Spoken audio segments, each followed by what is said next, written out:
Bonsoir à tous les amis, j'espère que vous allez bien, que vous êtes en forme. Quel bonheur, quel plaisir de vous retrouver pour un nouveau beau point qualification Coupe du Monde. Ça y est, je crois qu'on connaît à peu près la moitié des pays qui iront lors de ce mondial en Amérique du Nord. Donc je me disais comment on termine cette trêve internationale. J'imagine que vous avez pris énormément de plaisir, que vous avez été à fond, que vous avez fait des décryptages tactiques, vous avez analysé, vous avez écouté toutes les conférences de presse de Didier Deschamps et ainsi que tous les joueurs de l'équipe de France. Parce que oui, je sais que vous aimez ici les trêves internationales, mais si ça peut peut-être ça vous rendre triste, mais c'est terminé malheureusement. On va devoir passer à côté, puisqu'on va retrouver nos beaux petits clubs. Et puis bien sûr, moi je me disais, vous savez, moi j'aime bien un petit peu se projeter, parce que c'est vrai qu'on est en année Coupe du Monde, et qui dit année Coupe du Monde, c'est un parfum qui est un petit peu unique. On aime bien, tu vois, découvrir des équipes, faire un petit peu un gros focus sur qui y va pas. Bon, là, 48, on en voit beaucoup de monde, mais il y en a quand même qui vont passer à la trappe. Et puis je me disais, hier soir, vous savez que j'étais à Paris pour hors-jeu, donc j'ai pas pu faire l'habituel débrief équipe de France, mais je me dis du coup c'est pas plus mal, parce que finalement on va se faire un gros point qualification, histoire de tout voir, voilà, d'être un petit peu sur le devant de la scène, et se rendre compte qu'il y a pas mal de choses qui se sont passées encore une fois en Europe. Ça y est, on a le premier qualifié, on a l'Angleterre, il y a le Portugal, il y a la France qui aurait pu rejoindre les Anglais, mais malheureusement ils n'ont pas fait le job. On a évidemment l'Afrique qui a rendu son verdict, vous le savez, avec ce fameux système assez fou, 9 pays qui vont directement, mais on a quand même des équipes qui vont devoir passer par un barrage. On connaît le barrage, donc on va pouvoir un petit peu s'en rendre compte. Et attention, il y a 4 équipes, il n'y a qu'une seule équipe qui va au bout de ce barrage. Elle n'est même pas qualifiée. Non, derrière, il faut se taper ce fameux barrage intercontinental au Mexique qui nous passionne tant. On a bien sûr aussi, je vois ce message qui est assez peut-être lunaire et qui mérite beaucoup de contexte, mais je vois le coup franc de Mbappé qui dit dégoûté pour l'Irak. Je ne pensais pas un jour lire ce genre de phrase pour du foot, mais voilà, l'Irak qui malheureusement en Asie ne s'est pas qualifié, c'est plutôt l'Arabie Saoudite et le Qatar qui raflent la mise et qui eux tamponnent directement le billet. Du coup, l'Irak devra aussi passer par des barrages cette épreuve, et c'est vrai que l'Omer Kaldi, c'est terminé au moment où on parle, mais il y a encore des matchs internationaux qui se jouent ce soir pour vraiment, comme il dit, les fous du bus. Ceux qui ont envie de voir Curaçao, Trinité, Tobago, tout ça. Je sais qu'Haïti a joué hier et malheureusement s'est fait taper par le Honduras, donc pas d'Haïti qui aurait pu grandement se rapprocher, donc il faudra voir lors de la prochaine fenêtre internationale. Mais voilà, on va se faire un gros tour d'horizon de ce qui se passe, et puis ce qui est bien, c'est qu'on, comme je vous le dis, là on se projette un petit peu. Il y a les équipes qualifiées, mais il y a aussi nos amis de Football Ranking qui ont sorti les chapeaux potentiels pour cette Coupe du Monde. Là, je sais que ça va vous faire plaisir parce qu'on en parle, du fameux Cap-Vert-Paraguay à 3h du mat à Vancouver. Celui-ci, peut-être qu'on va pouvoir voir si c'est possible ou pas. Alors évidemment, c'est une projection, c'est potentiel. Parce que on connaît pas encore toutes les équipes, c'est selon, on va dire, les favoris, tout ça, mais c'est bien de pouvoir un petit peu s'en rendre compte. Et puis j'ai parlé de barrages, mais on a aussi l'Europe, ou peut-être l'Italie. Alors là, l'Italie qui doit encore passer par les barrages et qui peut affronter en demi-finale de barrage potentiellement 2 équipes qui les ont déjà éliminées, la Suède et la Macédoine du Nord. Et d'ailleurs, puisqu'on parle de la Suède, les amis, un truc assez lunaire, la Suède qui a 1 point dans un groupe avec Suède, Slovénie, Kosovo, peut encore se qualifier. Ouais, peut encore se qualifier à une Coupe du Monde. C'est un miracle de fou. Ça, c'est grâce à la Ligue des Nations. Donc, comme quoi, la Ligue des Nations sert à quelque chose. Mais j'ai échangé avec un abonné un instant sur Twitter. Même, je crois que David Guzman a fait ce tweet. C'est un peu honteux d'avoir ce système de Ligue des Nations qui peut te sauver les fesses. T'es nul en éliminatoire, tu sautes. T'es bon en Ligue des Nations, tu montes. Et puis, voilà, on en reste là. Enfin, je peux comprendre que tu veuilles donner un intérêt à la Ligue des Nations en te disant, voilà, on va espérer que ça permette de motiver certaines équipes, certains joueurs. Mais moi, pour le coup, je trouve ça totalement fou. Enfin, je répète encore une fois, la Suède qui a 1 point au bout de 4 journées peut encore aller en Coupe du Monde. Et justement, ça favorise peut-être finalement de lâcher les matchs et se dire, quoi qu'il arrive, on a notre spot qui est assuré, on va aller en barrage. Alors peut-être qu'on est mauvais, on se fera sauter, mais au moins on a notre place. Non, je trouve que c'est pas logique. Je préfère encore une fois qu'il y ait éliminatoire Coupe du Monde, éliminatoire Euro, Ligue des Nations au milieu, et puis tout le monde rentre chez soi, quoi. Enfin, je trouverais ça plus logique. En tout cas, j'en profite pour vous saluer. Je vois qu'il y a pas mal de monde, comme Soso Chat, la modératrice, qui vous rappelle évidemment de vous abonner, podcast, YouTube. Merci pour vos très bons retours d'ailleurs sur l'interview de Roger Schmidt. Ça fait bien plaisir, les amis. Je vois du Thibaut, je vois du No Pesto, je vois mon grand ami Karim, mon spécialiste, on va dire, tour d'horizon de ces éliminatoires un peu fous. Je vois Yovchenko, je vois Bravim, je vois Piatus, je vois Bugs. Non, je vois du beau monde, ça fait plaisir, tu vois. Je lance un live 23h, 23h15 pour parler de Honduras-Haïti et de Suède-Kosovo. Bah, il y a des fous furieux qui sont là pour m'accompagner, donc merci parce que moi j'ai de la passion. J'aime transmettre cette passion, mais vous êtes là aussi pour m'écouter et puis partager ça. Après, moi, ce que je vais toujours dire sur ces trêves internationales, il y en a qui sont relous. Je suis pour la réforme qui va arriver la saison prochaine. On va rassembler ça. J'ai envie de voir justement ce que ça donne et ce que ça fait un petit peu comme stimulation, ce que ça donne. Mais dans un autre sens, moi je me dis que là, tu vois, éliminatoire Coupe du Monde, enfin, moi pour moi, la Coupe du Monde, c'est vraiment le mythe absolu du football. Et même si c'est à 48 et que je pense que vous avez déjà entendu là-dessus, j'aurais préféré rester sur une CDM à 32, quitte à réduire certaines places pour l'Europe et en donner un peu plus à l'Afrique, parce que l'Afrique, avant, c'était vraiment un parcours assez dingue. Oui, j'ai vu que ça parlait d'un changement de format pour les qualifs, avec comme la Ligue des Nations, des demi-finales, tout ça. Arrêtez. Mais en fait, qu'est-ce que cherche l'UEFA? Il cherche constamment à donner de l'intérêt, parce que de l'intérêt, c'est des moyens financiers, c'est dégager des recettes, et malheureusement, ils vont se dire, bon, bah écoute, on va essayer de trouver, tu vois, la bonne formule pour réveiller tout ça, mais ouais, là, je suis fatigué. Enfin, non, non. Pour moi, les éliminatoires, c'est très simple, c'est un groupe, c'est un premier qui va à la Coupe du Monde, et un deuxième qui est barragiste, et puis voilà, on s'arrête là. On s'arrête là. Si je peux me permettre, je te conseillerais de jeter un œil sur les U21 italiens, les talents sélectionneurs et ses méthodes d'entraînement. Résultat. Mais oui, je sais que les U21 italiens, c'est le fameux coach qui a fait un entraînement avec un œil, un cache-œil bandeau de pirate. Et en mode, ça permettait de renforcer, je crois, l'acuité visuelle ou de prendre de meilleures décisions ou de renforcer justement cet aspect décisionnel. Donc, ouais, j'ai entendu parler de ça. Et ouais, bah, en tout cas, les sélections espoirs. Bah, d'ailleurs, je suis très content que Zach Nani ait récupéré les Bleuets parce que bah, ils n'étaient pas diffusés, donc il fallait bien avoir quelqu'un qui puisse montrer ses matchs. Je sais que Ligue 1 Plus aurait bien voulu le récupérer, mais pour Zach, pour son développement, et puis même, je trouvais que son message était très intéressant en mode faut renouer ce lien entre les jeunes et cette nouvelle génération, parce que quand tu vois l'équipe de France Espoir, c'est vrai que tu as des noms qu'on connaît tous, mais l'équipe de France Espoir, peut-être que malheureusement, nous, ça nous parle à tous, mais peut-être que les plus jeunes, il y a tellement de matchs, tellement de compétitions, tu te dis, bon, bah, tu peux zapper, quoi. Et d'ailleurs, c'est pour ça qu'ils n'avaient pas de diffuseur, parce que je pense que ça rapportait pas, mais le mettre sur les réseaux comme ça et faire des petits événements à droite à gauche, non, c'est très très bien. Franchement, je trouve que c'est une super opportunité. Et on avait parlé la dernière fois de la liste des U21 belges qui était très intéressante. Ouais, bah en fait, les sélections de jeunes, c'est hyper prenant. T'as toujours des choses à raconter. Tu vois des dynamiques, tu vois des joueurs que tu connais bien. T'as aussi de la découverte. C'est pour ça que j'aime bien, tu vois, aller des fois regarder ce qui se passe, notamment au Coupe du Monde du vin. Je crois d'ailleurs que c'est la nuit prochaine, pas celle-ci mais l'autre, qu'on a ce fameux France-Maroc en demi-finale, donc Coupe du Monde du vin, tu vois, même si tu as des petits improglios, hein, comme Simon Bouabré, le mec il revient, il était pas là en groupe parce qu'il était réduit par son club, 8ème écart, c'est le meilleur joueur, et demi-finale, bah non, mon coco, faut rentrer en Arabie Saoudite. Donc c'est assez relou, quoi. Demain à 22h, merci beaucoup Lomerka pour ce rendez-vous entre la France et le Maroc. Merino meilleur que Xavi Pipion. Bah, en vrai de vrai, le ratio de Mikel Merino et surtout sa capacité à marquer des buts, alors que c'est un milieu relayeur de base, je peux comprendre l'idée quand il y avait tous ces absents à Arsenal de le mettre devant et qu'il puisse faire, tu vois, ce taf, ce job-là.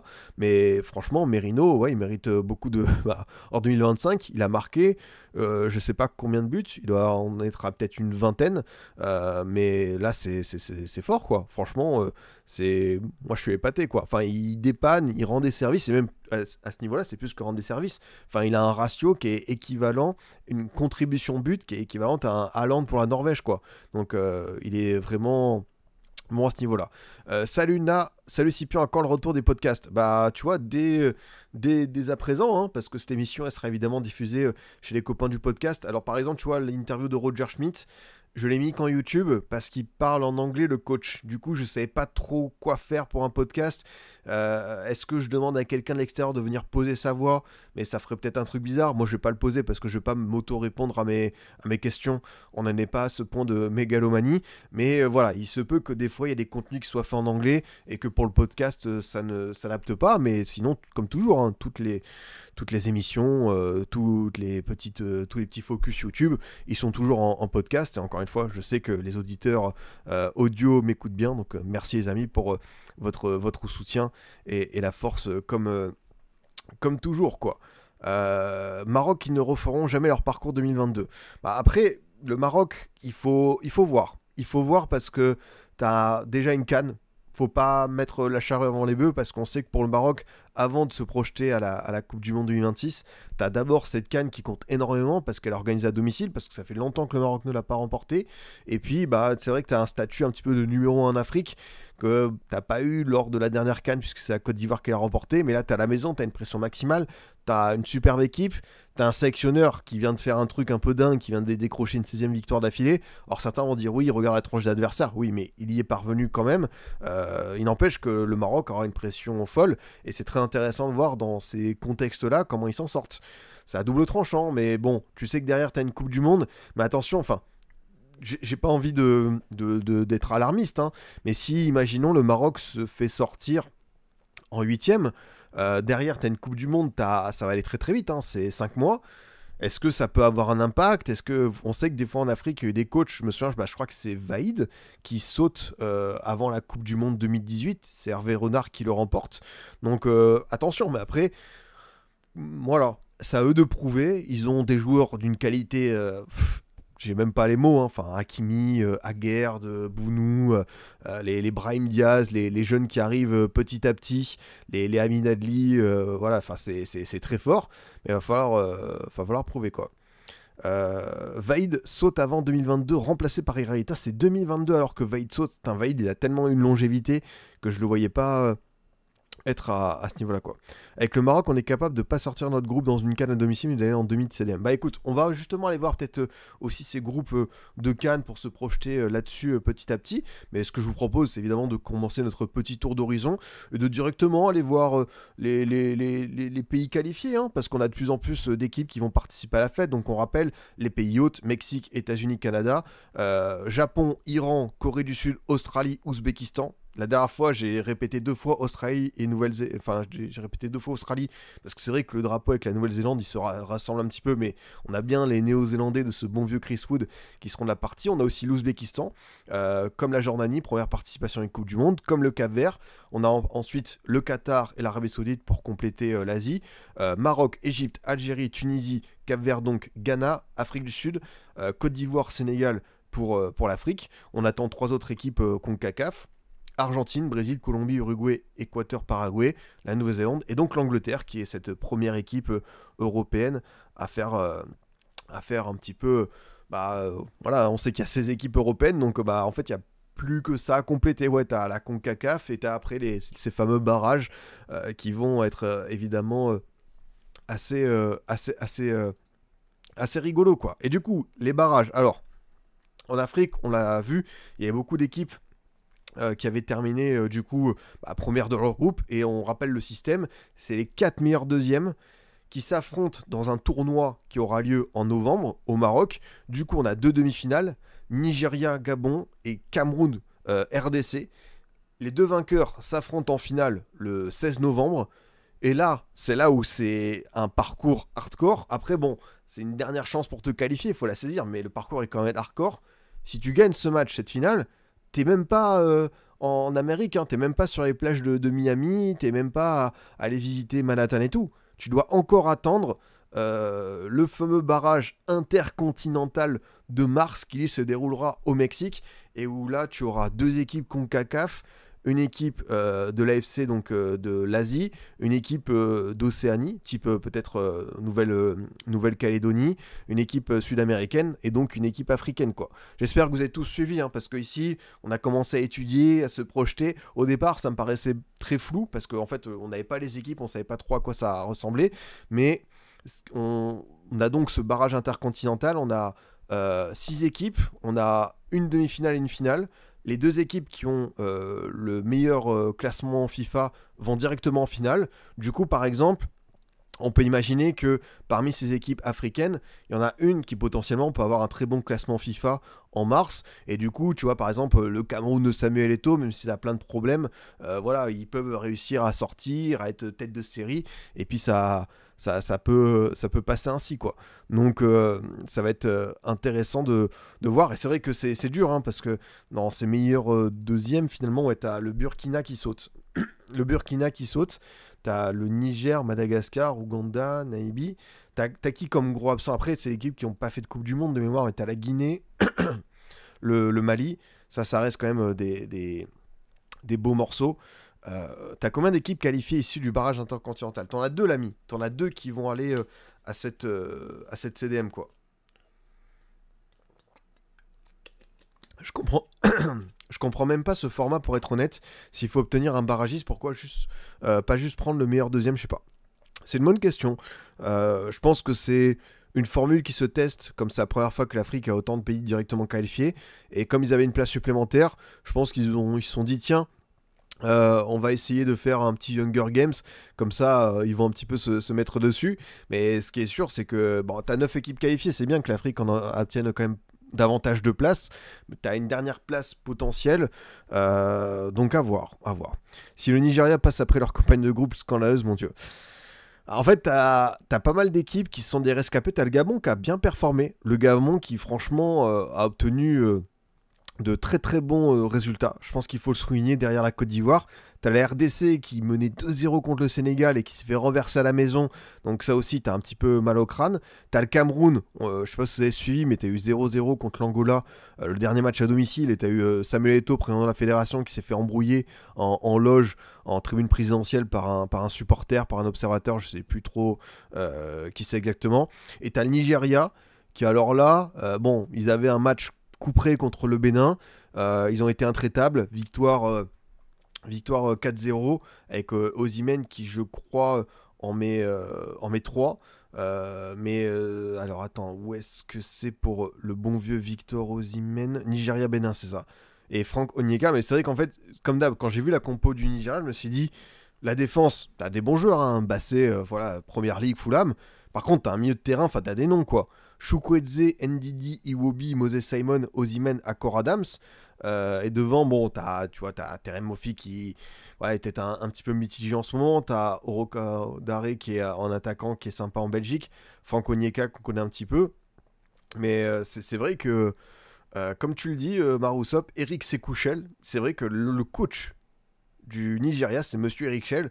On s'en souvient d'Eric Shell qui, lors de la dernière CAN, quand le Mali menait 1-0 et puis avait finalement loupé le coche contre la Côte d'Ivoire, cette fameuse image où tu as son assistant qui lui jette une... Enfin, pas qui lui jette, parce que sinon il aurait eu mal au crâne, mais qui lui verse de l'eau dessus pour un petit peu, je sais pas quoi, le refroidir, et du coup c'est devenu un mème malgré lui, et finalement Eric Shell a laissé sa place, mais avec le Nigeria, c'est comme d'hab. Moi je trouve la défense, c'est difficile pour aller au bout. Par contre, milieu-attaque, t'as des choses sympathiques à faire.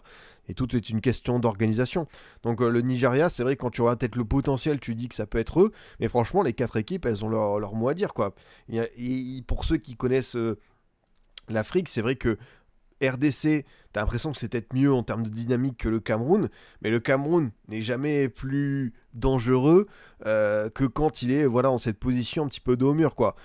Comme le disait Rigobert Song, c'est quand t'es pas en danger que t'es en danger, c'est quand t'es en danger que t'es pas en danger, quoi. Enfin, voilà, je pense que vous avez compris l'adage qui veut peut-être un peu rien dire quand il est pris hors contexte, mais c'est vrai que je sais pas qui en sortira vainqueur, parce que franchement c'est des matchs tellement particuliers. En plus, enfin c'est pas sur, enfin si, c'est sur terrain neutre puisque c'est au Maroc, mais ouais, j'ai hâte de voir comment ça va se faire. Bah toi tu vois le nage, tu me dis le Cameroun c'est en Coupe du Monde, je vois les équipes, franchement c'est tellement dur de deviner un vainqueur là comme ça. Moi, j'aurais peut-être dit Nigeria par rapport justement à un attaquant comme Osimhen qui peut faire la différence. Il y en a d'autres qui l'ont. T'as Aubameyang qui a été vraiment excellent avec le Gabon. Donc attention, ouais, je sais pas trop ce que ça peut donner parce que c'est des matchs tellement particuliers, mais c'est un format un peu inédit. On va voir ce que ça donne avec ce que la CAF nous a préparé. Donc on n'a pas des qualifiés. Est-ce qu'on parlerait pas un petit peu de ces chapeaux, les amis? Parce que là, vous avez quand même la crème de la crème qui est réunie, 48 pays. Donc pour ceux qui voudraient en savoir un petit peu plus sur les potentiels chapeaux, donc par exemple on a chapeau 1, Mexique, États-Unis, Canada, les pays hôtes. Ensuite Espagne, Argentine, Angleterre, France, Portugal, Brésil, Pays-Bas, Belgique, Allemagne.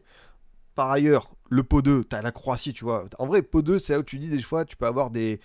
Est-ce qu'il y a un groupe de la mort qui peut se détacher de ça? Franchement, tu as un groupe. Alors, attends, faut que j'étudie bien ça. Ouais, attends, les gars, si t'as Argentine, Croatie, Côte d'Ivoire, Italie, même dans une Coupe du Monde à 48, tu peux quand même avoir un groupe de la mort. Du coup, j'ai évité pour le chapeau 2. Croatie, Maroc, Colombie, Uruguay, Suisse, Sénégal, Danemark, Japon, Iran, Corée du Sud, Équateur, Australie. Ensuite, on a Autriche, Panama, Norvège, Égypte, Algérie, Paraguay, Tunisie, Côte d'Ivoire, Costa Rica, Ouzbékistan, Qatar, Afrique du Sud. Et le chapeau 4 avec Arabie Saoudite, la Jordanie, le Cap-Vert, la Jamaïque, le Ghana, la Nouvelle-Zélande, l'Italie, la Turquie, l'Ukraine, le Pays de Galles, Nigeria et la Bolivie. C'est quelque chose, hein. Après, il peut aussi y avoir dans l'autre sens un groupe. Quel serait le groupe le plus Didier Deschamps possible? À savoir le groupe, on va dire, easy. Bon, comme d'hab, hein, on va se taper l'Australie. Donc France-Australie, France-Australie, Ouzbékistan, tu vois, pour la découverte, ce serait fou. France, Australie, Ouzbékistan et Pays de Galles. Ouais, ça aurait quand même de l'allure, quoi. Et c'est vrai que j'ai parlé que de Italie, Croatie, Côte d'Ivoire, Argentine comme groupe de la mort. Mais si par exemple, est-ce que la France, elle peut tomber sur un truc vraiment bourbier? Tu peux avoir France-Sénégal, ça rappellera des souvenirs un petit peu douloureux. France-Sénégal, Côte d'Ivoire. Ah non, tu peux pas avoir deux pays africains ensemble, je pense. Donc France-Sénégal, Norvège. Et après, ouais, c'est plus compliqué, quoi. Ouais, parce qu'après, tu as des équipes européennes, on va dire un peu plus. Donc, pas forcément dans ce sens. Ouais, peut-être que j'enlève le Sénégal. Donc, France, Uruguay, Côte d'Ivoire, Italie. Là, pour le coup, tu auras un truc un peu relevé, quoi. T'as des infos sur le même nombre d'équipes d'une même fédé possible par groupe?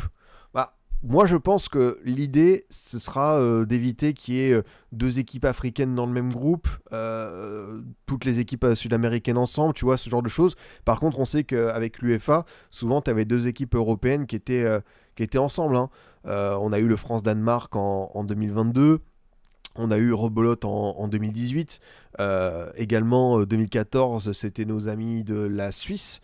C'est ça. 2010, bah, tu vois, 2010, on n'en avait pas parce qu'on avait Mexique, Afrique du Sud et Uruguay. Donc, tu vois, on y a échappé, quoi. Et puis le Francis de 2006. Donc,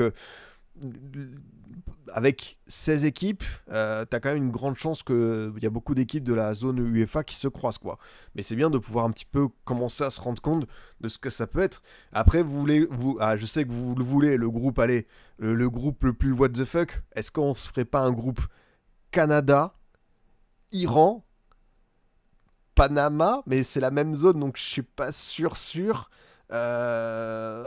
Canada, Iran, Afrique du Sud. Ouais, Pays de Galles, ouais, je pense que ça peut être un peu un groupe un peu inédit. Tu peux avoir aussi un groupe avec Cap-Vert, Norvège, Équateur, Portugal par exemple. Donc ça peut être assez fou, quoi. Oui, le Pipion Group. Alors le Pipion Group le plus possible, je pense que je l'ai dit, hein, Canada. Équateur, c'est quand même bien pipionnesque, hein. Canada, Équateur. Norvège évidemment, parce qu'un bon hipster a toujours un maillot de Rosenborg dans sa penderie. Canada, Équateur, Norvège et Cap-Vert, je pense que c'est bon. Ouais. Voilà, là t'as le groupe pipionesque là. Là t'as un très très beau groupe. Le Canada, Cap-Vert à Vancouver en prime time, ça va être dingue, quoi. Ok, j'ai trouvé les règles, max une équipe par confédération dans un groupe sauf pour l'Europe. Bah tu vois, c'est intéressant parce que du coup, si t'as 9 équipes africaines, t'as 75% de chances de tomber sur l'une d'elles, t'as 50% de chances de tomber sur une équipe sud-américaine. Non, même pas, parce que du coup, t'as Brésil et Argentine qui sont tête de série. C'est intéressant, tu vois, de faire la répartition petit à petit. Et je pense qu'on a pas mal de chances de tomber sur peut-être une équipe asiatique, une équipe, tout ça. Mais je pense qu'on aura une équipe européenne, une équipe, on va dire peut-être africaine, et après ce sera entre Amérique du Sud, Asie, peut-être Océanie hein, aussi également, ou cette fameuse zone CONCACAF quoi. Bah, l'équipe asiatique, c'est vrai qu'on aimerait, on aimerait changer, hein, mais l'Australie, bon, on commence à les pratiquer, donc ça pourrait être évidemment eux, hein, parce qu'on a fait 2018 et 2022, donc bon, après ça rappelle des plutôt bons souvenirs, on va se le dire comme ça, c'est clair quoi. Faites des tirages full random. T'imagines si tu fais des tirages vraiment full random, c'est-à-dire que tu pourras avoir un groupe de la mort direct comme ça. Espagne, Argentine, France, Angleterre. Et de l'autre sens, tu pourras avoir un groupe Jordanie, Cap-Vert, Ouzbékistan, Panama. Alors, le groupe Jordanie, Cap-Vert, Ouzbékistan, Panama, je suis pas sûr qu'il y ait autant de gens qui soient hypés comme moi pour suivre tout ça, quoi. C'est vrai qu'après, comme tu le dis, Periodista, il peut y avoir des groupes vraiment très géopolitiques. Bah, on a eu quand même un États-Unis-Iran en 2022. Mais ouais, si tu as un États-Unis, de nouveau Iran, Qatar, ouais, et ensuite peut-être Turquie ou Arabie Saoudite. Après, non, peut-être pas Arabie Saoudite parce que deux équipes de la zone Asie ne tourneront pas en même temps. Mais en tout cas, c'est bien de pouvoir se projeter, quoi. Est-ce que Israël peut se qualifier? Je crois pas, hein, parce que à mon avis, c'est mort. Comme l'Italie a pris ses distances et que la Norvège est trop loin, ça va être ça quoi. Les horaires font faire trop mal. Alors, on va rappeler peut-être les horaires de la Coupe du Monde 2026. Ce que ça va donner un petit peu. Pour vivre au rythme de la compétition, il faudra régler différemment les pendules pour ne louper aucun match. Il y aura 4 horaires pour les rencontres, notamment pendant les 2 semaines de phase de poule et les 6e de finale de la compétition au nouveau format. Le premier match aura lieu à 18h en français, suivi d'un deuxième à 21h. Ensuite, tu auras un minuit et le quatrième sera à 3h du matin. Après, je pense que comme ça avait été le cas au Brésil, souvent les équipes européennes c'était grand max à minuit. J'ai souvenir d'un Angleterre Italie qui s'était joué à minuit au stade de Manaus, je crois. Donc ça va être, je pense qu'ils vont tout à préserver. Comme ils savent que c'est des horaires et puis qu'il faut qu'il y ait un maximum de gens qui puissent le suivre. Mais après, bon, à 3h, il y a eu ce mythique Côte d'Ivoire-Japon. Hein. Donc peut-être qu'on aura aussi des matchs comme ça qui vont se suivre, quoi. 4 matchs par jour. Mais en fait, 4 matchs par jour, mais ça me paraît peu parce que tu as quand même beaucoup de matchs. Hein. Tu as 12 groupes, 12 fois 12 fois 6, en sachant que tu as la dernière journée qui se joue à la fin. Du coup, ça fait 28, 56, ça fait 84 matchs. Attends, c'est ouf, hein. Franchement, t'en as hein, de la rencontre qui va se dérouler. Hein. Ça va être tendu. Hein. J'ai regardé tous les matchs de la CDM et de l'Euro, mais là, ça va être chaud. 24, ouais, j'ai mal calculé mon coup. Donc, ça fait plutôt 48, 72 matchs. La moitié, 20. Ouais, c'est quand même, tu vois. J'ai regardé tous les matchs de la Coupe du Monde et de l'Euro, mais là, ça va être chaud. Ah bah, il faudra peut-être faire des choix. Hein. En plus, vous n'êtes pas sans savoir, à moins qu'il y ait un report et qu'il nous laisse tous orphelins, mais vous n'êtes pas sans savoir qu'il y a un certain GTA 6 qui sort en mai 2026, donc ce sera le mois de tous les dangers, de tous les vices, de tous les péchés, quoi. Mais voilà, ça reste une Coupe du Monde avec son parfum un petit peu inédit qui nous fait tous saliver. Donc bon, c'est bien de pouvoir se projeter un petit peu sur un groupe. Est-ce qu'il y a un groupe que j'aimerais bien parce que tu as peut-être des adversaires qu'on n'a pas souvent affrontés. Je te dirais France-Iran. Panama, j'ai pas souvenir. France, Iran, Panama et le Cap-Vert. Bon, là, ce sera un groupe, voilà, les doigts dans le nez. Mais tu vois, si vraiment on devait faire un groupe inédit d'équipes qu'on n'a pas affrontées. Après, moi, ce que j'aime bien, vous savez, c'est toujours avoir des équipes abordables et puis peut-être un gros morceau pour dès la phase de groupe se tester. Tu vois, un truc relou, bah, comme le Maroc, comme la Colombie, comme l'Uruguay, voire la Suisse, le Danemark. Après, c'est dommage parce que la Suisse et le Danemark, on les rencontre tous les 4 matins, voire même le Sénégal ou le Japon. Mais tu vois, genre avoir vraiment un deuxième de groupe qui est costaud, quoi. Sinon, bah, peut-être l'Italie aussi. Hein. C'est vrai que l'Italie, comme ça, tout en bas, ça va être ce petit poil à gratte. Après, on rappelle que l'Italie, ils y sont pas. Hein. Ça, c'est juste une projection parce que l'Italie. Attendez, hein, attendez les gars, ils ont encore pas mal de.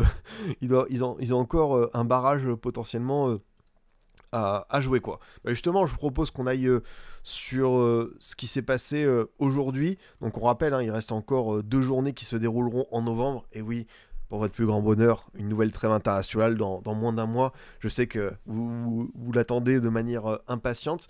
Attends, je vais peut-être juste mettre le tweet de Guillaume MP qui disait quel était le potentiel barrage pour l'Italie. Parce que, quitte à ce qu'on parle, tu vois, des barrages à fond, qu'on aille voir un petit peu à quoi ça ressemble.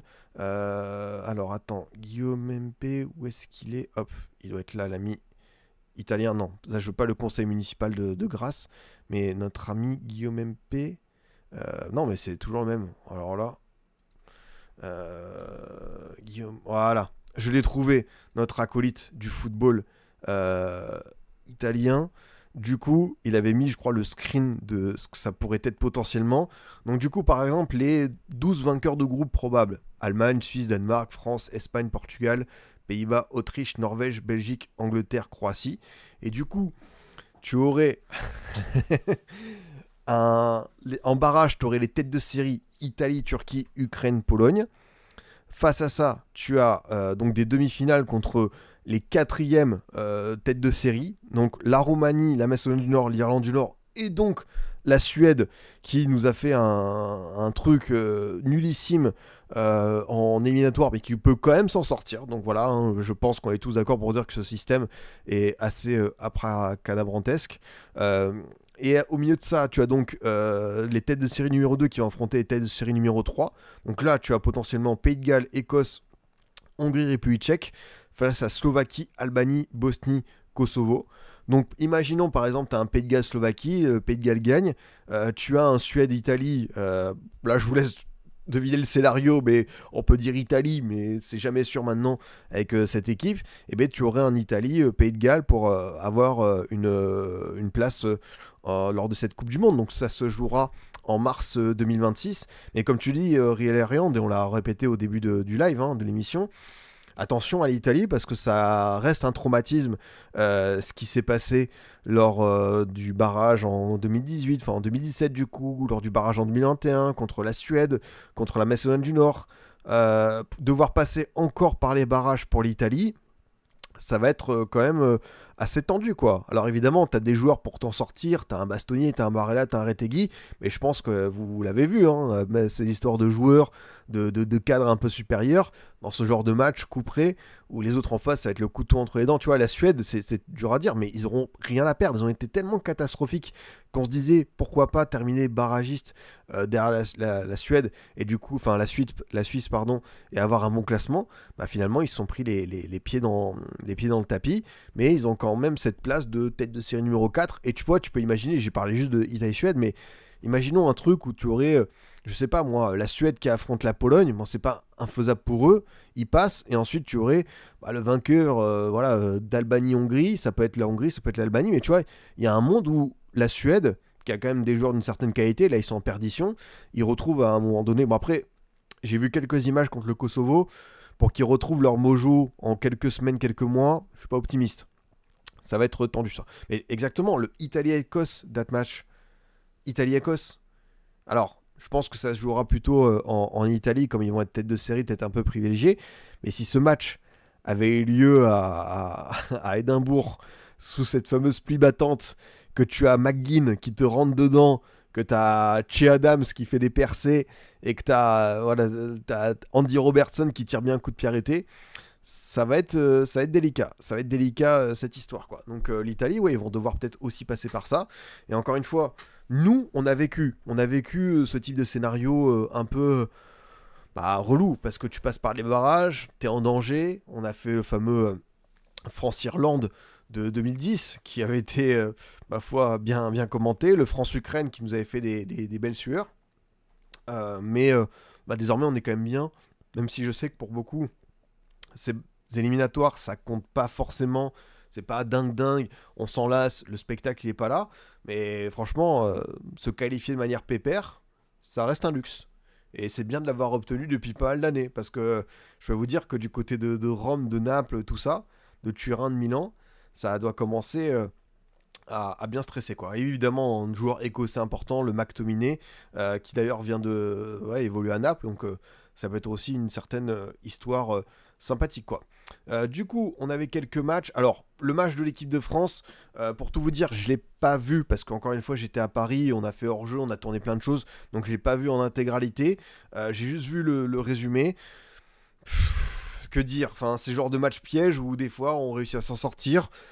On avait été, je sais que le premier but islandais avec la faute sur Koné a été pas mal commenté, avec Deschamps parlait d'injustice. À l'aller, on a un but qui est refusé pour l'Islande, qui est très sympa, je trouve. Donc pour moi, je vais faire la phrase que j'aime pas, mais ça s'équilibre. Donc j'en veux pas, tu vois. Enfin, une erreur d'arbitrage ne compense jamais une erreur d'arbitrage, mais par rapport à ce qui s'est passé à l'aller, ok, pourquoi pas à la limite. On a testé plein de choses parce que franchement, si on m'avait dit après, vous savez, le fameux match contre l'Espagne, avec le 5-4, avec la belle entrée de Cherki, avec Mbappé, Dembélé, Doué, Olysée, tout ça, qu'on allait avoir 3 mois après un trio offensif, Nkunku, Mateta, Thauvin, Sarri, Olysée, bah, je ne l'aurais pas cru. Donc c'est voilà, c'est la beauté et l'aspect surprenant du foot. Ouais, t'as rien raté. Bah, en vrai, le France-Azerbaïdjan m'a contenté, tu vois.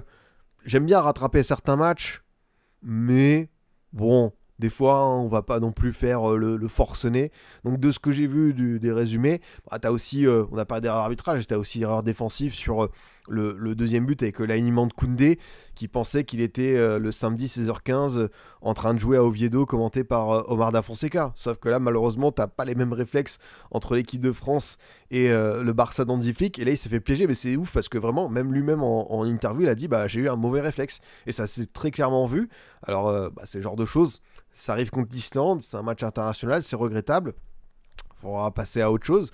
Mais c'était très drôle comment, tu vois, il a vraiment eu cette espèce d'instinct et il l'a fait comme ça. Donc malheureusement, ça a coûté un autre but alors qu'on avait repris l'avantage avec Nkunku qui en avait raté une grosse juste avant. Mateta, je suis content pour lui parce que il marque voilà, son premier but sur sa première titularisation.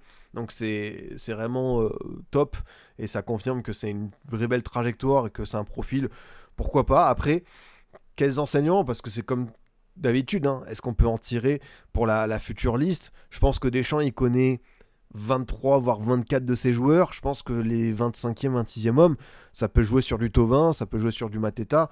On va pas refaire de débat Thauvin. Je pense que nous tous, on est un peu saoulés parce que depuis une semaine, c'était une séquence inarrêtable. On a fait que parler de ça. Après, lui, tu vois, je redis ce que j'ai dit sur hors-jeu, en synthèse, bah, il bénéficie de beaucoup d'absents. Il était suivi par l'équipe de France depuis un moment.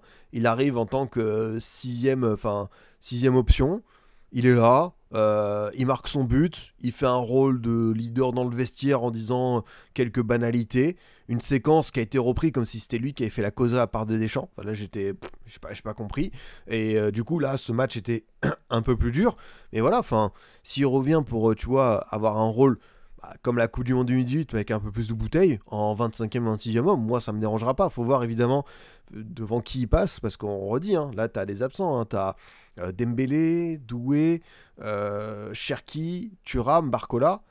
Ouais, il va falloir en intégrer du monde, mais c'est une liste de Coupe du Monde, chacun joue avec ses armes, et peut-être que Thauvin, lui, il veut faire partie de cette aventure avec l'étiquette d'ancien de tonton. Certains vont critiquer ce rôle, ce postulat qu'il adopte, mais moi c'est même pas une critique, je trouve il est logique par rapport à son âge, et au pire, il fait mal à personne. Est-ce que c'est grave? Au fond, si Thauvin prend la parole comme ça, c'est pas grave. Bref, j'ai dit que je voulais pas en parler, finalement j'ai commencé à en faire 2 minutes là-dessus, donc comme quoi, chasser le naturel, il revient au galop, quoi. Mais c'est ça, en plus, il reste peu d'occasions de rentrer dans ce groupe, bah voilà, il reste ça, il reste novembre et mars, et après c'est tout. Il reste encore 2 opportunités, en sachant qu'au milieu, t'as des blessés, t'as tout ça. Donc, ouais, ça peut être tendu. Et merci beaucoup, Donnel, qui participe pour la première fois à un live. Merci beaucoup, l'ami, de ta présence. Donc, malheureusement, avec ce 2 partout en Islande, on ne rejoint pas directement la Coupe du Monde dès octobre. Donc, il faudra repasser par des matchs contre l'Ukraine à la maison et en Azerbaïdjan pour assurer la qualification. Donc, voilà, je pense qu'on reste quand même plutôt tranquille. Autre équipe qui aurait pu nous rejoindre, filer directement à Cédène, c'est le Portugal, qui à la 90e y était, mais mais Roberto Martinez. Voilà, j'ai même pas envie de lancer des explications parce que ce coach, oui, certains vont dire ah il a gagné avec des nations, tout ça et tout, mais ce coach quand même, je suis pas convaincu par rapport à son expérience avec la Belgique, par rapport à tout ce qu'il a pu faire avec le Portugal, même si c'est une nation. Oh, Amine, le boss, le tonton, grand respect à lui. On va te faire passer VIP évidemment dès la fin du live. Mais ouais, le Portugal, c'est chaud quoi. Est-ce qu'on a des matchs compétitifs après les qualifs et avant la CLM ou c'est que des amicaux? Bah, dis-toi que mars, ce sera des amicaux. Et après, fin mai, début juin, ce seront des matchs de préparation. C'est cale-toi sur ce qui s'est passé lors de l'Euro 2024, où en mars, on avait affronté l'Allemagne. D'ailleurs, ça a été un match difficile à Lyon. Et ensuite, on avait fait 2-3 matchs de prépa. Donc ça se passe toujours comme ça. Et souvent, ce qu'ils font, c'est qu'ils prennent des équipes. Alors, ça, j'aimais bien parce que Deschamps, il fait ça. Tu sais, il y a des équipes qui, en gros, on sait qui. D'ailleurs, le tirage au sort des phases de groupe, c'est quand? Tirage au sort Coupe du Monde. Parce que, quand même, j'ai parlé des chapeaux, j'ai parlé des qualifiés, mais j'ai pas parlé de l'information la plus essentielle. Le 5 décembre prochain, bah voilà, vous avez la date, 5 décembre prochain, les amis. Et du coup, ça tombe quand? Ça tombe un vendredi. Donc voilà, vous l'avez, votre date, ce rendez-vous fatidique. Donc on suivra ça, ça va être bien, bien, bien. Ouais. Ça parlait d'une tournée aux US, ouais. Et du coup, à partir de ce moment-là, quand on aura nos adversaires, Deschamps et son staff, ils vont dire bah tiens, on va contacter des fédérations. Donc, par exemple, si on tombe contre le Paraguay, est-ce qu'on va contacter le Chili, tu vois, à chaque fois, ou le Venezuela, ça se passe à peu près comme ça. Si on affronte le Ghana, est-ce qu'on va pas contacter une équipe africaine, et ainsi de suite. Donc, caler des équipes par rapport à leur zone de continent, c'est ce qu'on a souvent fait. Donc, pour entre guillemets, s'adapter, même si évidemment, d'une sélection à l'autre, il y a toujours beaucoup, beaucoup de détails qui changent, quoi. Et comme tu le dis, Daftav, le nombre de nations qui ont un souci de fond de jeu, oui, c'est assez fou. Il y a peu d'équipes qui, en vrai, ont un vrai style ou au moins un jeu alléchant. Je note l'Espagne, l'Argentine, c'est sympa à voir jouer. De ce que j'ai vu, j'ai bien aimé la Colombie en éliminatoire. Ensuite, en Europe, en vrai, je trouve que la Suisse, ça joue bien. Les Pays-Bas, même si les Pays-Bas, bon, ils ont aussi eu des mauvais résultats. Hein, tu vois, ils se sont fait accrocher par la Pologne, mais les Pays-Bas, c'est souvent intéressant à voir jouer. Mais très clairement, ouais, comme tu le dis, il y a Espagne-Argentine, chapeau 1. Et après, tu as 2-3 équipes et tout le reste, oui, c'est pas dingue. C'est beaucoup d'équipes qui se disent on fait le job, on fait le minimum. Et après, on va se qualifier. Voilà, on y va, quoi. Le plus important, c'est l'Euro, c'est la Coupe du Monde, c'est la grande compétition. Le reste, c'est dur. L'Allemagne a un fond de jeu. Le problème, c'est vrai que l'Allemagne de Nagelsmann était pas si mal. C'est vrai que l'Allemagne de Nagelsmann, mais peut-être que là, c'est le niveau individuel qui va manquer quand tu vas comparer ça, quoi. Le Rudy Garcia Ball avec la Belgique, en vrai, je trouve qu'on n'est pas trop mal. Bien aidé par un De Bruyne et un Van Aken qui jouent en costume. Alors, c'est vrai que tu t'es fait accrocher par la Macédoine, mais tu es allé chercher une grosse victoire contre le Pays de Galles. Donc, peut-être qu'à la limite, faudra voir. Mais Rudy Garcia vient d'arriver et il a été entraîneur de club pendant 20 ans. Et ensuite, la vie d'un sélectionneur, ça change du tout. Donc, attention. Salut Stradri, j'espère que ça va. On va me prendre pour un fou, mais je pense que l'Italie va être relou à jouer s'ils se qualifient. Bah, de toute façon, très clairement, ils passeront par une petite porte.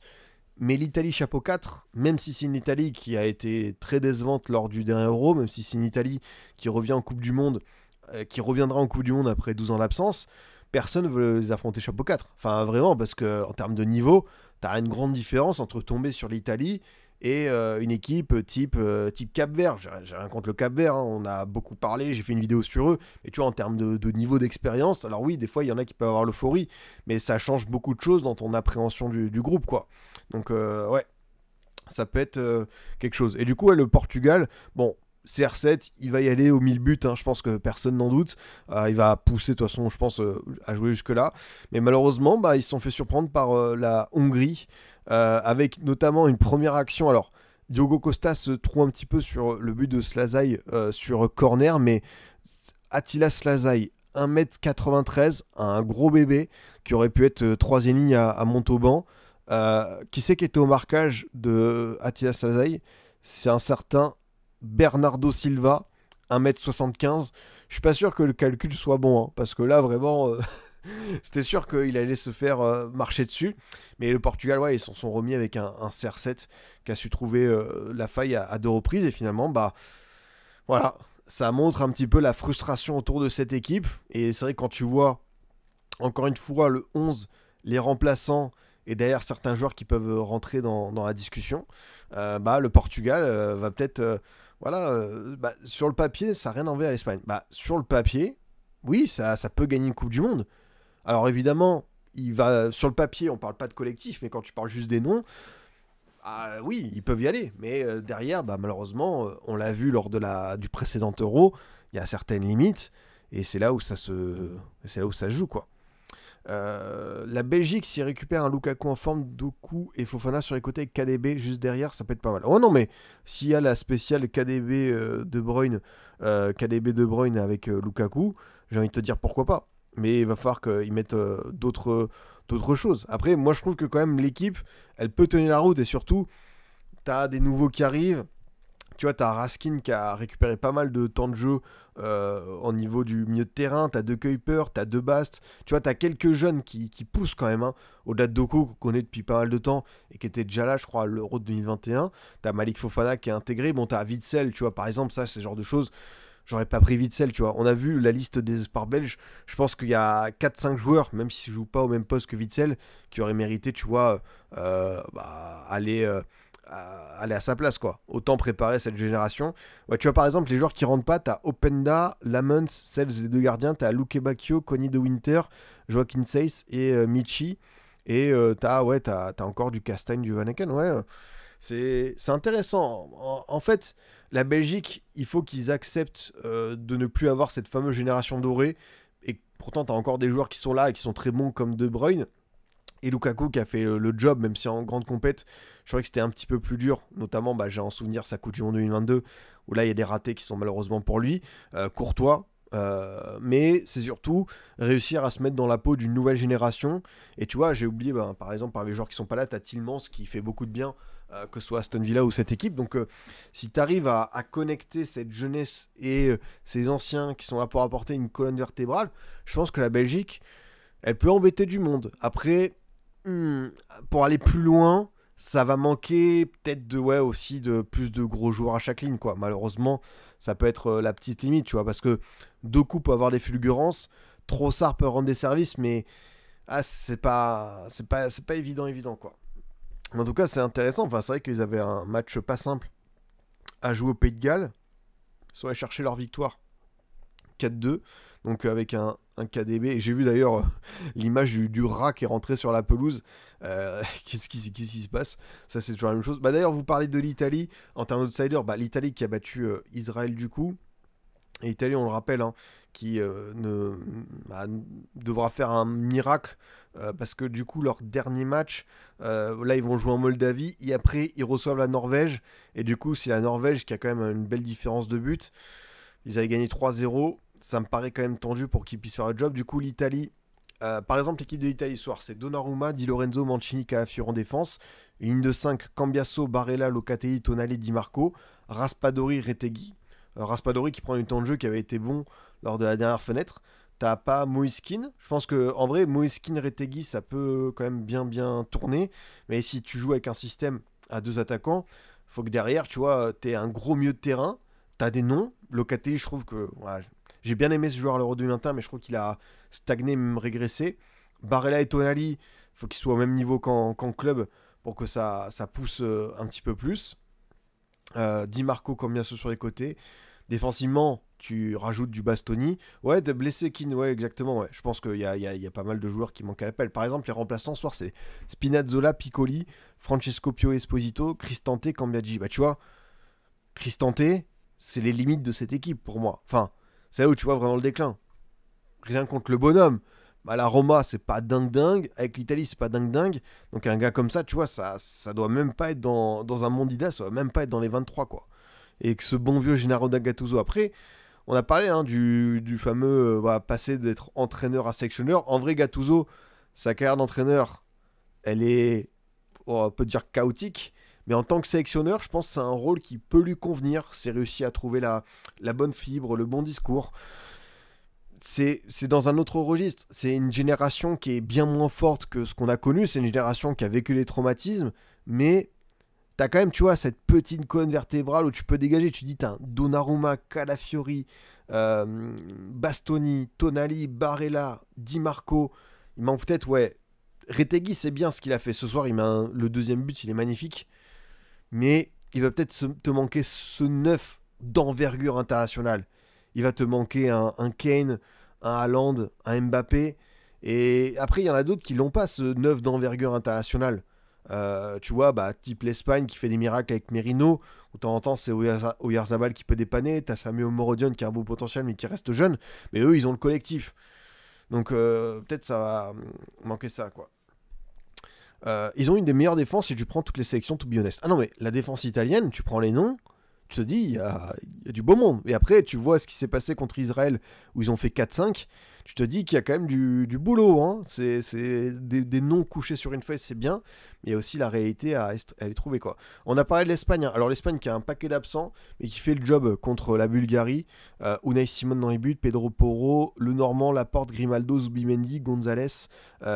Gonzalez, c'est Pedri. Désolé, je lis de manière bête et méchante, mais c'est la fatigue, il est plus minuit. Oyarzabal, doublé de Mikel Merino, Alex Baena et du coup le bon vieux Samu Omorodion, Samu Ageoa. Et par exemple, les remplaçants, c'est Viviane, Jérémy Pino, Alex Garcia, Borja Iglesias et Pablo Barrios. Et tu vois, tu laisses quand même du Marc Cucurella, tu laisses du Marco Llorente, du Paco Barci.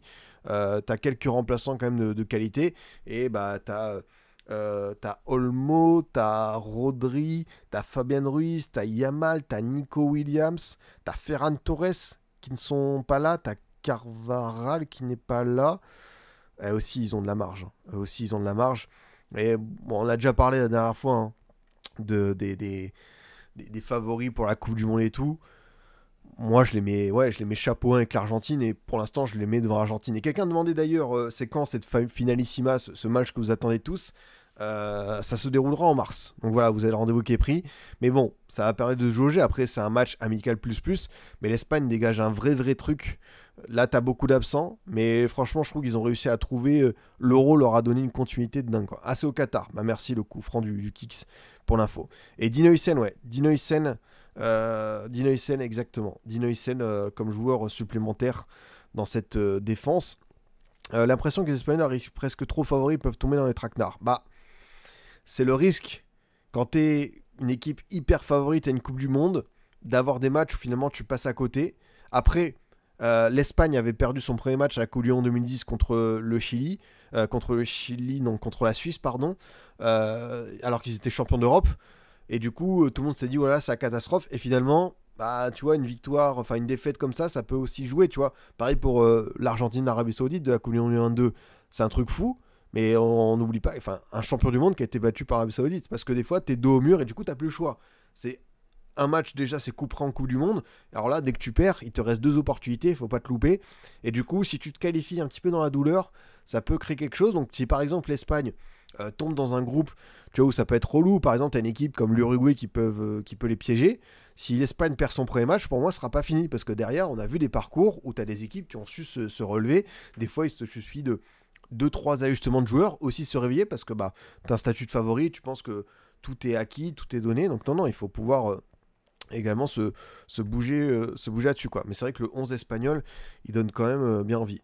L'Angleterre a fait le job, du coup, premier qualifié de la zone Europe, avec une équipe Pickford, Spence, Konza, Stones, Lewis Kelly, Declan Rice, Elliot Anderson. Elliot Anderson qui prend pas mal de temps de jeu, je suis content pour lui, c'est un bon milieu avec Nottingham. Morgan Rogers, derrière Saka, Harry Kane et Anthony Gordon. Harry Kane qui du coup continue son petit bonhomme de chemin. Et c'est vrai qu'on a Haaland, Kane et Mbappé. Je ne sais pas qui pour vous terminera sous les d'or. Par contre, très clairement, on est mi-octobre. Et pour la première fois, je me dis que peut-être les fameux 91 buts de Messi. Après non, les 91 buts de Messi, c'était sur une année civile. C'était ça. Donc sur une saison, je ne sais pas, mais très clairement, on va avoir des mecs qui peuvent arriver aux 70 buts, voire plus. Là, pour le coup, ça va se chiffrer. Ça va bien scorer. Franchement, c'est assez dingue. Et juste le banc anglais, pour se donner une idée, Jordan Anderson, Eberici Eze, Marcus Rashford, Dan Burn, ce bon vieux Dan Burn qui a joué, Jarrod Bowen, et t'as Gibbs White, Loftus-Cheek ou encore Nico Aurélie qui sont restés sur le banc. Et ouais, il te manque Bellingham, il te manque Foden. Ouais, tu commences un petit peu à voir les contours de l'équipe quand même, hein. Ça peut être intéressant, mais c'est vrai que à l'Euro 2024, Southgate avait Rice et il avait testé beaucoup de milieux de terrain différents. Il avait testé Gallagher, il avait testé Alexander-Arnold, et finalement Foden et Bellingham ont continué à se marcher dessus. Donc ça peut être intéressant de voir comment il rééquilibre son milieu de terrain. C'est vrai que Elliot Anderson dans son profil, ça peut être pas mal. Ça peut être un profil différent de Rice, et j'aime bien l'idée que Tourelle teste avec ça, quoi. Ah, merci pour les infos sur la saison. Messi a mis 73 buts en 2011-2012 avec le Barça. Bah, très clairement, tu vois, ces 73 buts, ça peut tomber pour moi. T'as Kane qui joue en Bundes, et on sait que c'est un championnat qui va te laisser beaucoup d'espace de liberté, et il est bon en Bundes, en Ligue des Champions, en Coupe avec l'Angleterre. Tu as également Haaland qui a des standards un peu du n'importe quoi. Haaland qui va aussi jouer peut-être des matchs accessibles avec son pays. Et t'as le Kicks qui a une fin de but assez irrésistible, incroyable. Donc, ouais, je pense que les trois, ils vont nous faire une course de zinzin jusqu'au bout, quoi. Tu penses que Tourelle peut être ce game changer pour que l'Angleterre transforme enfin un essai? Ce qui est bien, c'est que Tourelle connaît au moins le contexte anglais. Parce que si tu avais pris Tourelle, tu vois, indépendamment de ce qu'il a fait à Chelsea, après le PSG, Dortmund ou le Bayern, faut quand même connaître l'Angleterre, sa fédération, ses joueurs, ses spécificités, parce que c'est pas évident de s'adapter. Donc il a au moins cette première pratique. J'ai vu quelques matchs déjà de l'Angleterre version Tourelle. J'ai pas été emballé, je dois te l'avouer. Après, il a quand même un effectif qui est assez épatant. C'est un effectif top 5 au monde.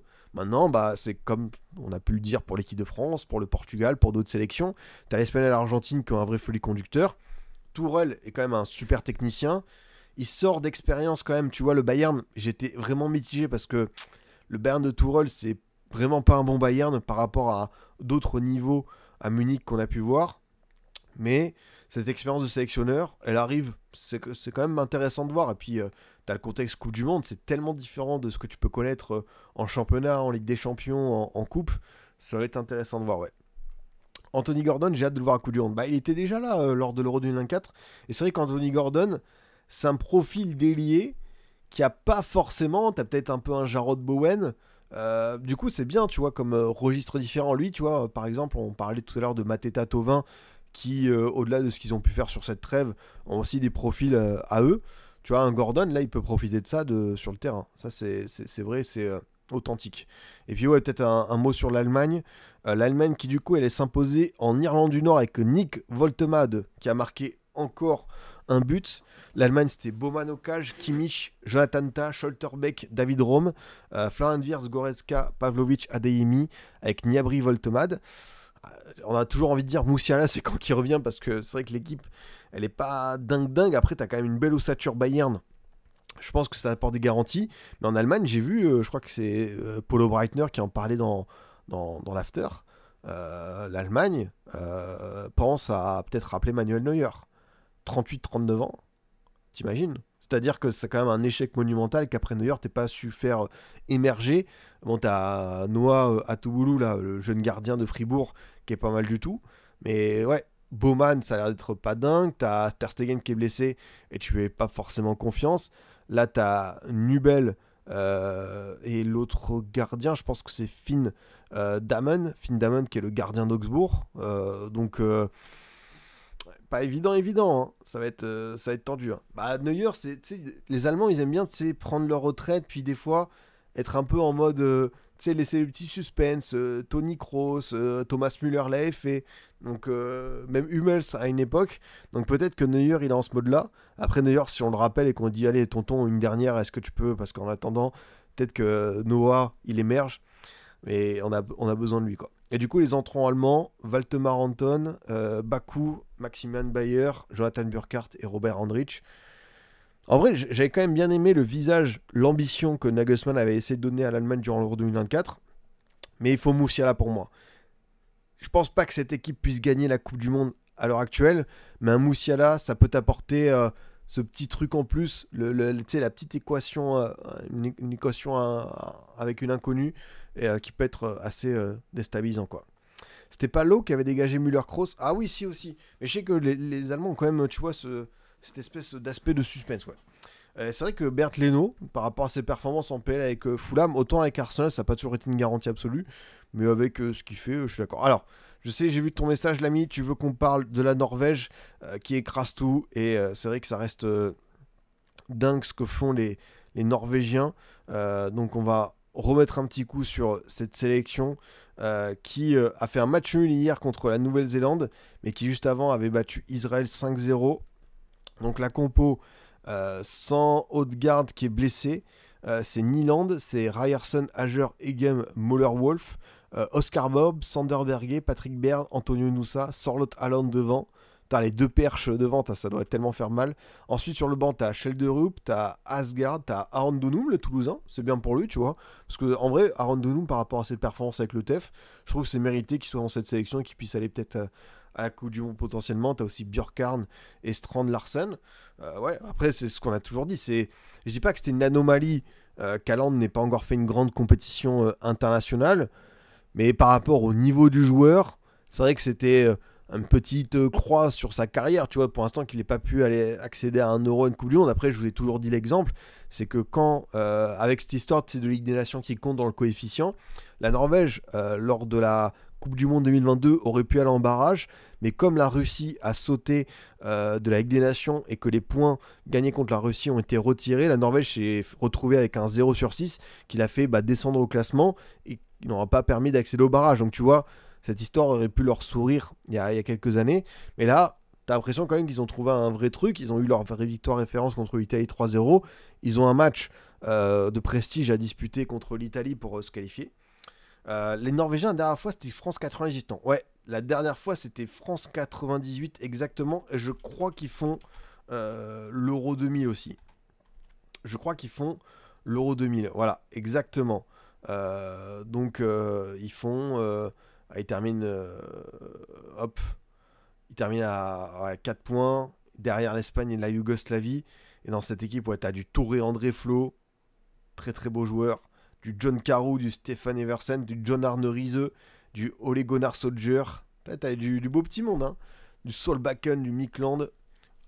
Ça envoyait quoi. Et tu vois les clubs, c'est vrai que tu avais une grosse base, t'avais une base norvégienne et tu avais pas mal de joueurs qui étaient déjà en Angleterre, quoi. Donc depuis l'Euro 2000, ouais, la Norvège manque à l'appel. Un petit mot évidemment aussi sur les zones en Afrique, avec tous les groupes ont livré leur verdict. Donc on a pu citer les différents qualifiés. Le Sénégal qui a fait le taf, qui en battant la RDC là-bas avait fait un grand pas. Il fallait assurer derrière. Et ils l'ont fait. Sadio Mané a mis un doublé, donc notamment un superbe coup franc en fin de première période qui a permis un petit peu de débloquer tout ça. Emi Ndiaye a aussi marqué. T'as quand même Abou Diallo aussi qui a été rappelé après un forfait qui a pu jouer. Et là pareil, le Sénégal, franchement très belle équipe. Eux, j'ai hâte de les voir à la CAN, j'ai hâte de les voir en Coupe du Monde. Je pense qu'ils vont être très intéressants comme équipe à suivre, parce que si en plus tu rajoutes le Mamadou Sarr de Strasbourg, ça peut vraiment enquiquiner du monde. Ça, c'est petite équipe poil à gratter. On a parlé la dernière fois de tous ces outsiders que je voyais, comme la Suisse, le Danemark, le Sénégal, le Maroc. Mais là, je le pense vraiment avec le Sénégal. Les autres aussi, hein, mais le Sénégal, ça va être assez relou. T'as du coup la Côte d'Ivoire qui s'est qualifiée également, qui retrouve la Coupe du Monde 12 ans après la Coupe du Monde 2014. Du coup, Yaya Fofana, Gueladoué, Agbadou, Ndika, Conan, Amad Diallo, Franck Essier, Sangaré, Diomandé de Leipzig, Evan Guessant, Nicolas Pepe. Et pareil, hein, t'as du Adingra, t'as du Diakité, du Haller, t'as quelques remplaçants de qualité. Donc, ouais, la Côte d'Ivoire, belle équipe aussi. Hein, franchement, t'as du potentiel. La CAN, franchement, j'ai bien hâte d'y voir. Les gens sont effrayés des fois par les matchs internationaux, parce que c'est vrai que quand t'aimes ton club, t'as envie que ça s'enchaîne.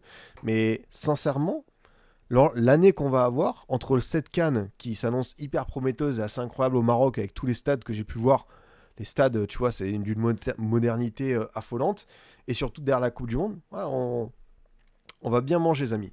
Mais l'événement en Afrique, évidemment, vous le savez, ça reste la victoire historique du Cap-Vert qui termine devant le Cameroun, l'Angola qui a été quart de finaliste récemment de Cannes, ou encore la Libye. La Libye, par contre, respect, 16 points en 10 matchs. C'est pas mal du tout. Et surtout le Cameroun. Le Cap-Vert qui termine devant le Cameroun. C'est vrai que le Cameroun, tu pouvais dire, bon, c'était un groupe accessible. Et le Cap-Vert de notre ami Ryan Mendes, de Willy Semedo, de Steven Moreira, de Logan Costa qui doit revenir des croisés. J'espère que ce sera à temps pour lui. Nuno da Costa qui est passé par Strasbourg et Auxerre. C'est juste dingue. Franchement, pour le Cap-Vert, c'est trop fort. Enfin, on rappelle, hein, c'est un pays de 500 000 habitants. Il n'y a pas de championnat véritablement professionnel là-bas. Ils ont fait leur première CAN seulement en 2013. Et ils avaient fait d'ailleurs première CAN un quart de finale. La dernière CAN, c'était pareil, ils avaient atteint le même stade.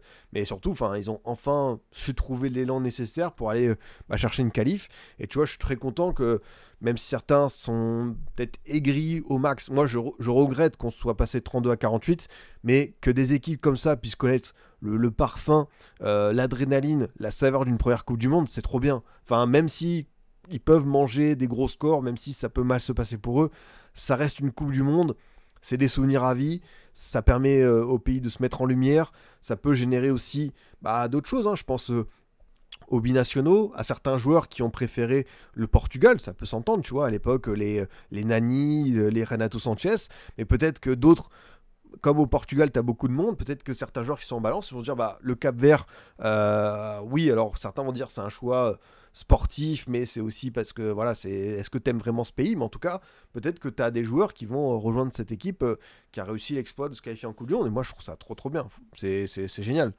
Ça fait bien plaisir à voir, quoi. Donc ouais, le Cap-Vert qui réussit cet exploit dingue. Et ouais, tu disais le Bénin, c'est vrai que le Bénin c'est dur, hein, parce que le Bénin, ils étaient pas loin, ils étaient en tête avant cette dernière journée, et malheureusement le match au Nigeria, ça sentait la poudre, avec Steve Mounier devant, Tosin de Lorient, Outanji qu'on a bien connu en Ligue 1 également.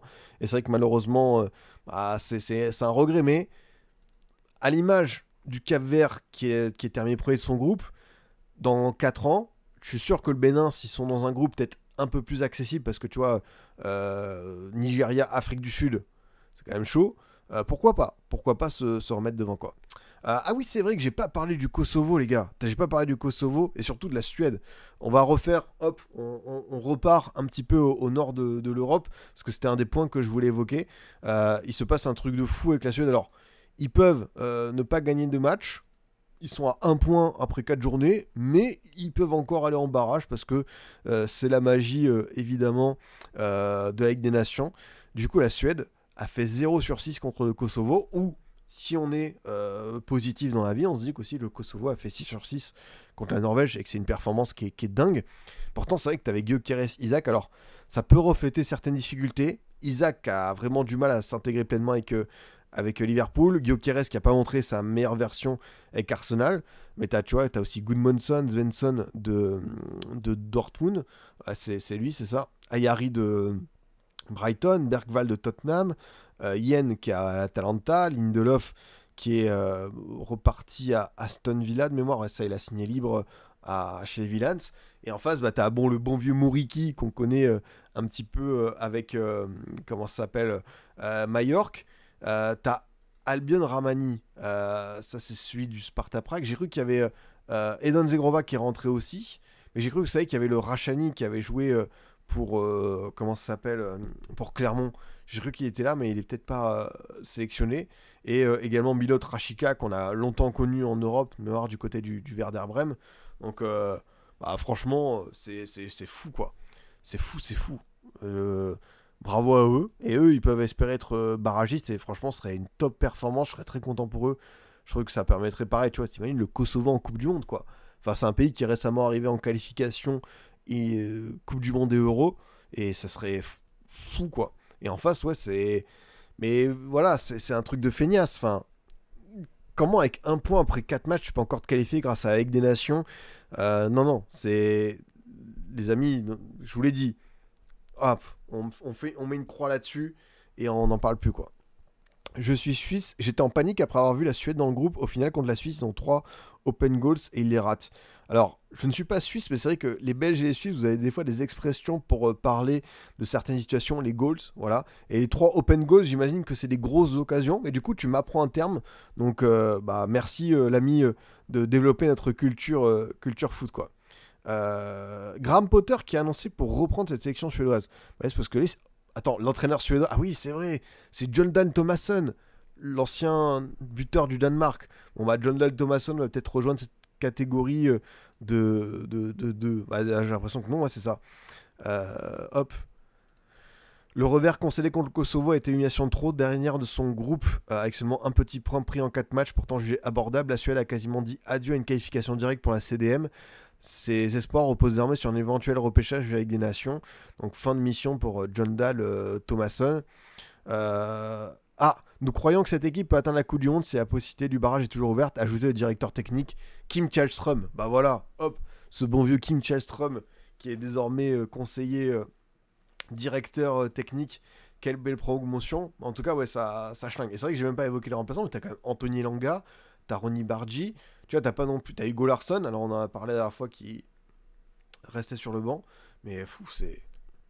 Et c'est vrai que pour le Kosovo, il manque Ramani de Naples, donc ça peut faire une équipe sympathique. Et ouais, j'ai oublié aussi le petit point île Féroé, parce qu'évidemment, vous aimez ce genre de trucs. Alors, les îles Féroé, pour qu'ils soient qualifiés, il faudrait quand même une belle circonstance, hein, parce que dernier match, ils vont affronter la Croatie pendant que la République tchèque va affronter Gibraltar.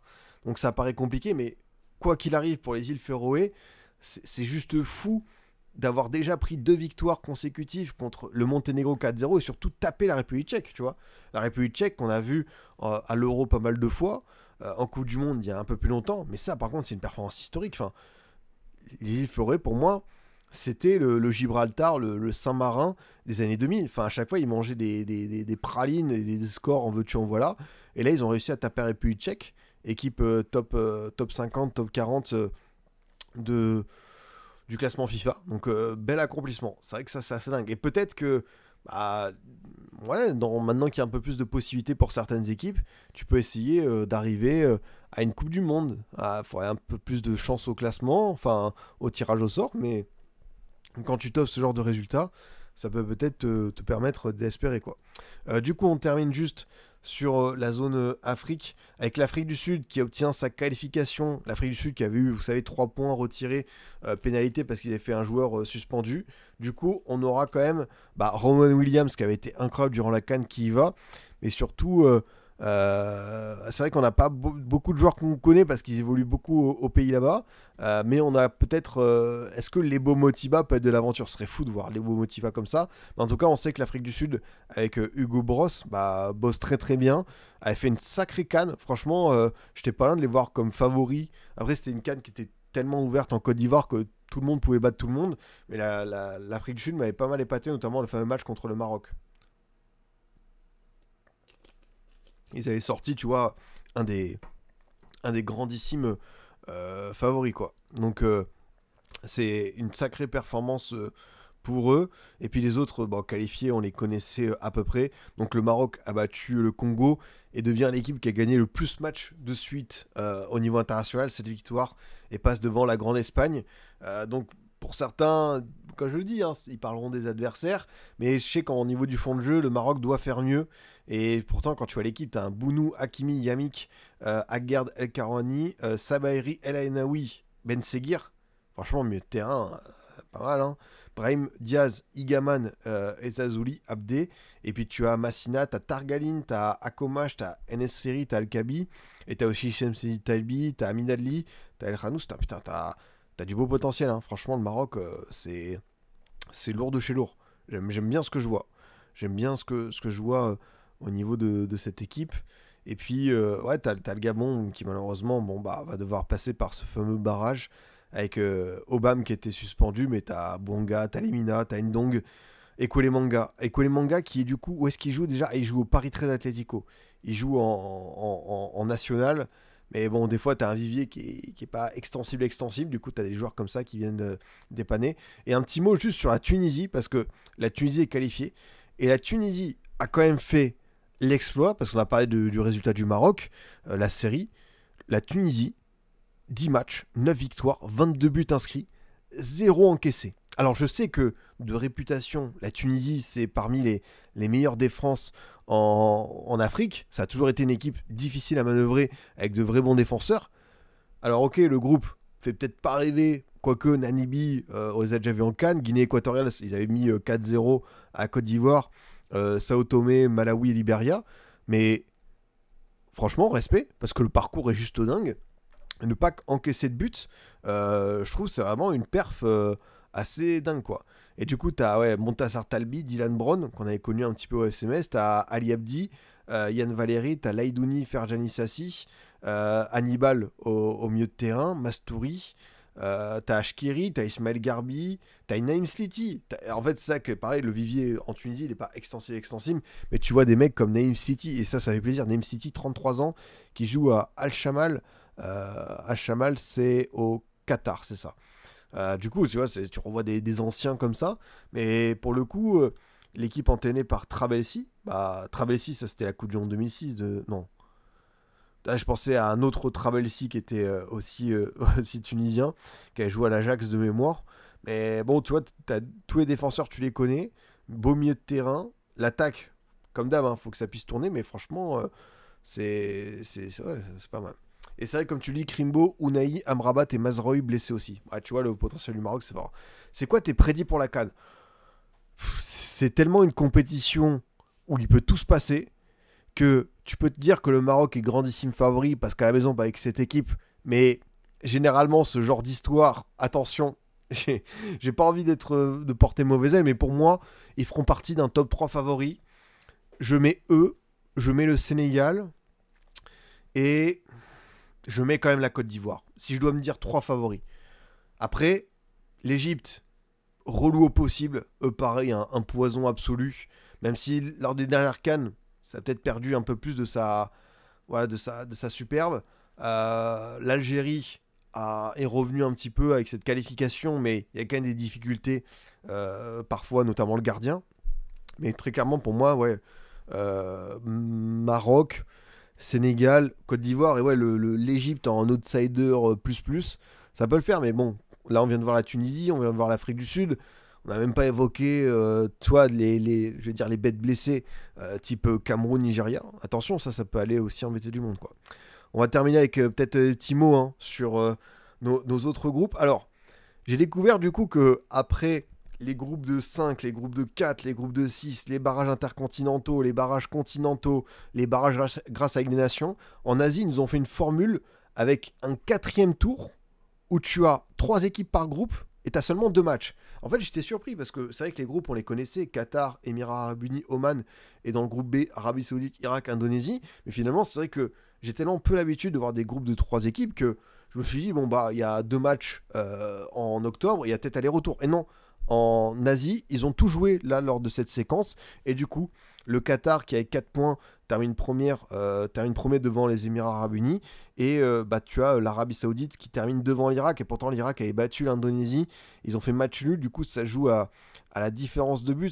Et c'est dur pour eux. Du coup, pour un barrage, rejoindre le barrage intercontinental, on va avoir un match, un aller-retour en novembre prochain qui va opposer les Émirats Arabes Unis à l'Irak. Voilà, vous avez votre match couperé. Du coup, c'est une des équipes qui affrontera potentiellement le Nigeria, la Bolivie, tout ça, quoi. Donc, c'est vrai que ça doit être c'est une formule, ça, c'est tellement oppressant. T'as pas le droit à l'erreur, quoi. Un match nul, c'est déjà limite. Alors, une défaite, c'est ciao. Donc, ça va pas être évident à aborder. Ridicule le format. C'est vrai que quand on voit pas mal de choses différentes, de toute façon, il y a des choses à redire. Entre l'Afrique, où c'est un bourbier sans nom, ou l'Europe, où t'as Ligue des Nations, machin chouette, qui te sort une carotte, alors que ça devrait pas du tout être ça. Et cette formule qui est quand même assez alambiquée. Mais je trouve ça bien que les deuxièmes, tu vois, ils ont quand même une autre chance. Et tu vas avoir peut-être imagine l'Irak en Coupe du Monde. Ça, c'est aussi une folie furieuse, quoi. Salut Kylian, j'espère que ça va. Comme par hasard, le Qatar et l'Arabie avaient un calendrier favorable et recevaient un hasard. Ça doit être ça. Ça doit être ça, le bon vieux hasard, comme on connaît bien les fameuses boules chaudes. Donc on suivra ça. Mais ouais, c'est vrai que pour l'Irak, putain, ce serait fou d'aller, tu vois, en CDM, quoi. Parce que là, tu vois, il n'y a pas beaucoup de joueurs qu'on connaît. Moi, j'ai découvert, du coup, quand j'ai préparé mon 11, un joueur, enfin, un pays pour un seul pays dans l'équipe. Zakaria Iqbal, enfin Zidane Iqbal pour l'Irak qui était parfait. Mais tu vois, c'est les joueurs qu'on connaît pas, quoi. Le Jacob, par exemple, tu vois, il joue à Arus, tu vois. Après, ce qui est bien, c'est que tu as peut-être deux trois binationaux. Tu peux aller chercher. Lui, il joue à Diba SCC. Donc, ouais, tu peux peut-être trouver des noms. Mais l'Irak, qui a été une sélection sinistrée, ça peut le faire. T'es pour ou contre la CDM à 48 d'ailleurs? Moi, mon avis, il est très simple. J'ai déjà donné à plusieurs reprises, je suis contre. Pour moi, une Coupe du Monde, un Euro, c'est quand même un truc élitiste. C'est-à-dire que l'Euro, c'est 16 équipes. La Coupe du Monde, c'est 32. Par contre, si on devait mieux répartir les places par continent, à 32, je serais pour. Peut-être enlever un peu à l'Europe, un peu à l'Amérique du Sud, et en donner un ou deux slots supplémentaires à l'Afrique. Tu vois, je serais pas contre cette idée-là. Mais 48, je trouve que c'est beaucoup. Parce que t'envoies un quart de la planète. Et pour moi, une Coupe du Monde, déjà pour te qualifier en barrage, tu vois, enfin, te qualifier, ça doit être une épreuve. Et là, même s'il y a certaines équipes, et je l'ai dit, je suis très content pour la Jordanie, l'Ouzbékistan, le Cap-Vert, on doit garder quand même cette espèce de mythe où aller en Coupe du Monde, c'est sacré. Ça doit être une place sacralisée, ouais. Donc je regrette peut-être un petit peu ça. Et puis on l'a dit, si certains ont vraiment la foi, là, dans même pas une demi-heure, il y a Curaçao contre Trinidad et Tobago. Du coup, avec les Bakunia qui sont au milieu de terrain, Obispo du PSV face à Levi Garcia et d'autres joueurs qui évoluent souvent en Ligue 1 anglaise. Et on va se refaire un petit point sur cette zone CONCACAF au niveau des classements avec eux un dernier tour. Ce qui est bien pour le CONCACAF, c'est que vous avez du coup États-Unis, Mexique et Canada qui prennent des slots. Donc bah, vous pouvez profiter de ça. C'est pour ça que Haïti, malheureusement, a reculé au classement, mais aurait pu être une sacrée histoire. Parce que bon, tu as le Costa Rica, le Honduras dans ce groupe, c'est pas simple. Tu as un groupe avec Curaçao, Jamaïque, Trinidad et Tobago. Curaçao, on a parlé du Cap-Vert, 500 000 habitants. On a également l'Islande qui avait fait une Coupe du Monde alors qu'ils avaient 300 000 habitants. Curaçao, c'est 150 000 habitants. C'est fou. Enfin, c'est juste fou, quoi. Donc, si on envoie Curaçao en Coupe du Monde, c'est au-delà de tout ce qu'on pouvait imaginer. Donc, Curaçao qui a voilà, une belle chance, une belle opportunité face à Trinité et Tobago. Après, c'est vrai qu'il y aura un dernier match contre la Jamaïque. Si la Jamaïque bat les Bermudes et que bah, tu as une finale de groupe Jamaïque-Curaçao, à la maison, la Jamaïque, attention, ça peut quand même tourner en leur faveur, quoi. Et du coup, on a ça. Dans l'autre groupe, c'est pour l'instant le Suriname qui domine. Ça aussi, tu vois, c'est assez fort. Devant le Panama, mais qui peut repasser devant, puisqu'il y a encore pas mal de matchs à jouer. Et puis, on l'a dit, le Honduras qui a pris la tête, avec le Costa Rica pas loin. Donc, tu as évidemment deuxième place ranking, parce que le meilleur deuxième, je pense qu'il ira dans ce fameux barrage intercontinental. Donc, c'est fort, quoi. Des joueurs qui jouent en Europe à Curaçao. Bah, tu as Obispo qui joue à très beau blaze, hein, au passage évidemment, qui joue à comment ça s'appelle mince, au PSV Eindhoven. Et tu as Bakunia qui a été longtemps un milieu de terrain d'Aston Villa en Angleterre et là du coup qui est en Turquie. Donc tu vois, bah, de toute façon attends, tu sais quoi, on va faire très très simple, on va aller voir les clubs des équipes, tu vois, bah là tu vois il y a Konyaspor, Badzauer, t'as Recchi Badzauer, tu vois, en fait ça t'as aussi une diaspora néerlandaise de par l'histoire du pays.